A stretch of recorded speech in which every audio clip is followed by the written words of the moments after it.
kasari-sari, kumusta po kayo? Kumusta ang inyong benta ngayong araw na ito? Sana lahat tayo maging maayos ang benta natin dahil medyo may katumalan pa talaga ngayong araw na ito mga kasari. Medyo ramdam pa ni Ate Tintin. Pero kahit papano nag-uumpisa namang bumawi. Pero sana lang no, pinagpipray ko na maging maayos ang benta natin ngayong buong maghapon na ito.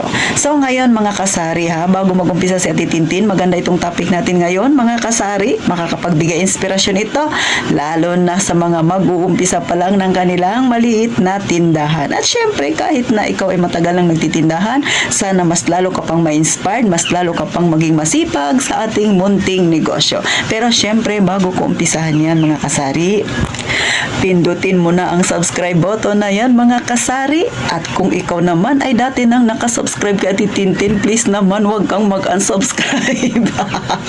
At syempre pa, para tuloy-tuloy ang ating pagiging magkaibigan at tayo ng magmaritisan mga kasari. So ito na ha mga kasari. Pero bago nga pala yan, nais kong i-shout out si Ma'am Naira Mangutara, taga Davao de Oro daw siya sa may Moncayo, Compostela. O, sana po tama yung aking pagbigkas ng inyong barangay, Madam.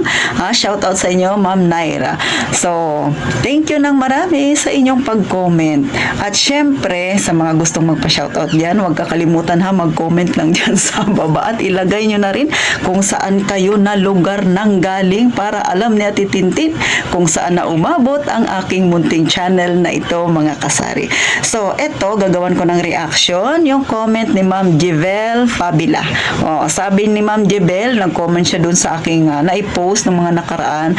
Ukol ito syempre sa kung paano tayo magsimula ng ating negosyo. Nasa maliit nga ba tayo dapat mag-umpisa? Maliit na punan o malaki?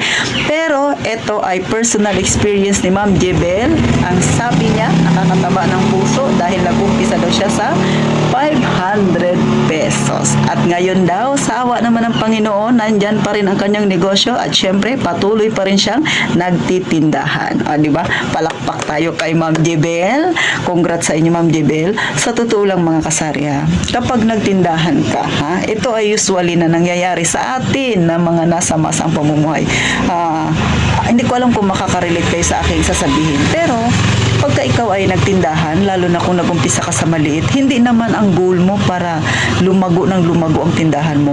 Hindi ko lang alam kung yan din yung opinion yung mga kasari. Kasi ako nung nagtindahan ako, hindi rin yan ang naging goal ko. Ang goal ko lang, makasurvive ako araw-araw. Ang goal ko lang, kahit papano may mapagkukunan ako na para ikabubuhay ko. Ikabubuhay na madagdagan ng aking kaunting income. Kayo ba? Ganyan din ba kayo mga kasari? Pero, kapag dumadaan na yung panahon, unti-unti nang lumalago ang tindahan, nagbabago na ang goal mo sa buhay.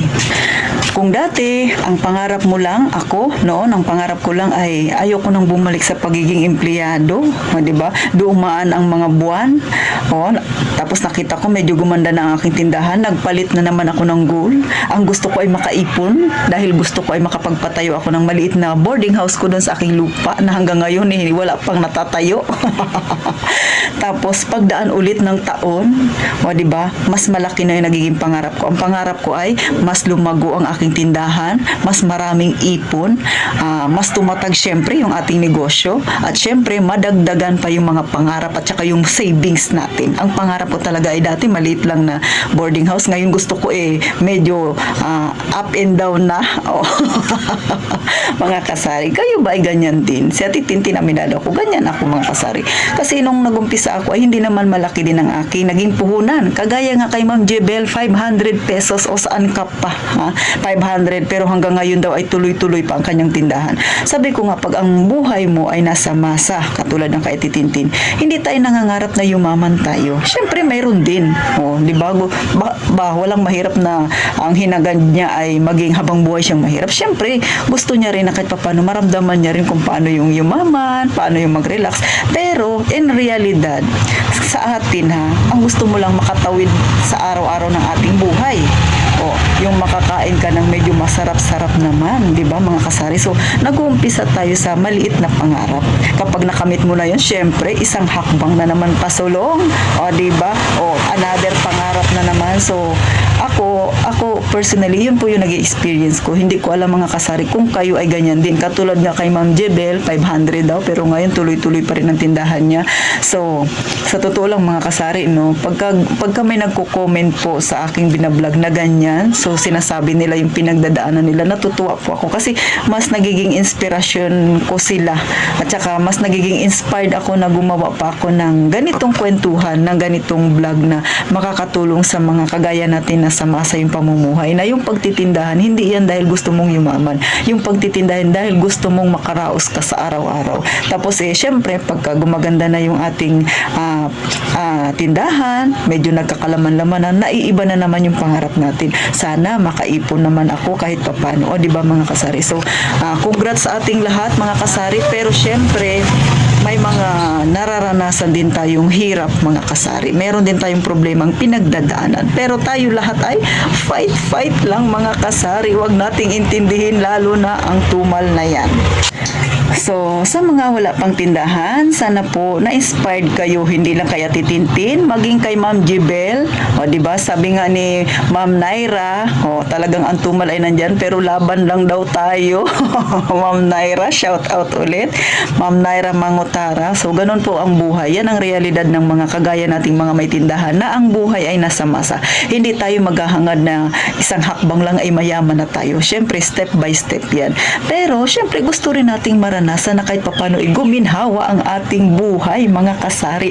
Kaya nga kapag may tindahan tayo, huwag kang tumigil mangarap, huwag kang tumigil maging masipag, dahil syempre sa huli, alam ko, hindi man tayo yung yumaman, pero syempre maranasan din natin yung kahit papano ay huwag naman masyadong maghirap. At syempre, kahit papano ay umahon-ahon tayo. Kahit unti lang, kahit kaunti lang mga kasari. Syempre, realidad yan ng mga kagaya nating ang buhay ay nasa masa. So muli, shout out sa lahat ng mga nakasubscribe kay Ate Tintin. Lalo na yung mga may tindahan dyan. Mga kasari, sana maging maganda ang benta natin. At syempre, sa mga nakasubscribe na wala pang tindahan, pag-isipan mong maigi. Kung wala namang magiging problema para sa iyong magiging puhunan, okay na okay yan. Pero syempre, bago mo pasukin ang isang magiging malaking responsibilidad, pagplanuhan ng maigi. At syempre, manood pa ng mga ganitong vlog. Makakatulong yan ng maigi sa'yo para syempre maging solido ang iyong magiging plano. So, paano hanggang dito na lang mga kasari? Huwag kalimutang mag-subscribe kay Ate Tintin. At syempre pa, gaya nga ng palaging sinasabi ni Ate Tintin, mag-iingat tayong palagi mga kasari.